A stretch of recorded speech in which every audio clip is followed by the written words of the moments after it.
Imaginez un instant que votre silence puisse détruire non seulement votre vie, mais celle de tout un peuple.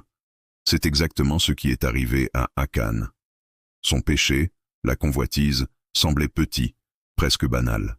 Mais ce désir caché a conduit à la défaite d'Israël et à une honte publique dévastatrice. Aujourd'hui, dans un monde saturé de publicité, de consumérisme et de désirs illimités, nous faisons face exactement à la même tentation. Comment distinguer le désir du besoin? Et surtout, comment rester fidèles au témoignage que Dieu nous confie? Restez avec moi, car ce message va transformer votre regard sur vos choix quotidiens et votre fidélité à Dieu. Ellen White nous rappelle, dans Patriarches et Prophètes, que le péché qui a causé la perte des Akan avait sa racine dans l'amour de l'argent. Akan n'a pas confessé son péché tout de suite. Non, il a attendu que Dieu le révèle devant tout le monde.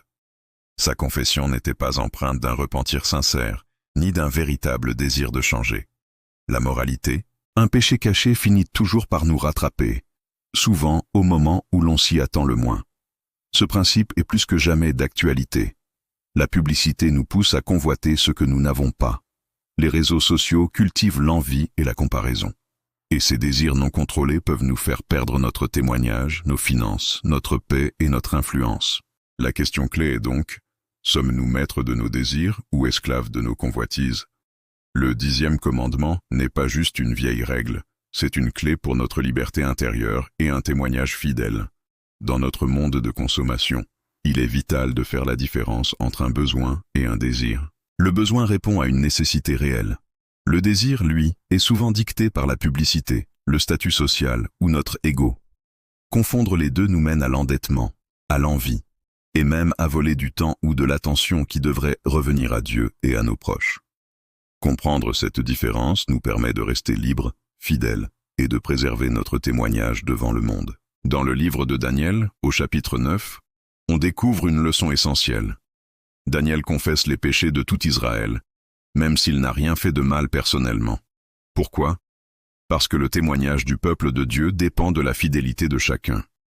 Notre fidélité individuelle a un impact direct sur toute notre communauté. Notre témoignage est crédible quand nous suivons toutes les instructions de Dieu, pas seulement celles qui nous arrangent.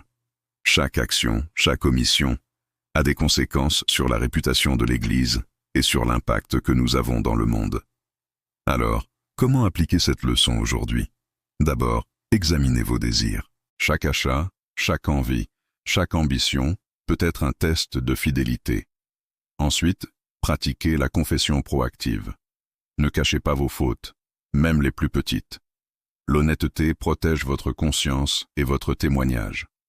Soyez aussi conscient de votre influence. Vos choix touchent votre famille, vos collègues, vos amis, votre communauté. Enfin, vivez pour la gloire de Dieu. Placez son nom au-dessus de vos propres désirs. Chaque action devient alors un témoignage vivant. L'histoire d'Akan nous rappelle que la convoitise peut ruiner des vies et des communautés. Mais elle nous montre aussi que la fidélité, l'obéissance et la confession sincère révèlent la puissance et la gloire de Dieu.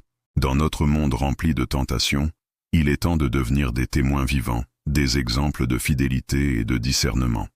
Votre vie, vos choix, vos paroles, même vos désirs, parlent de Dieu au monde.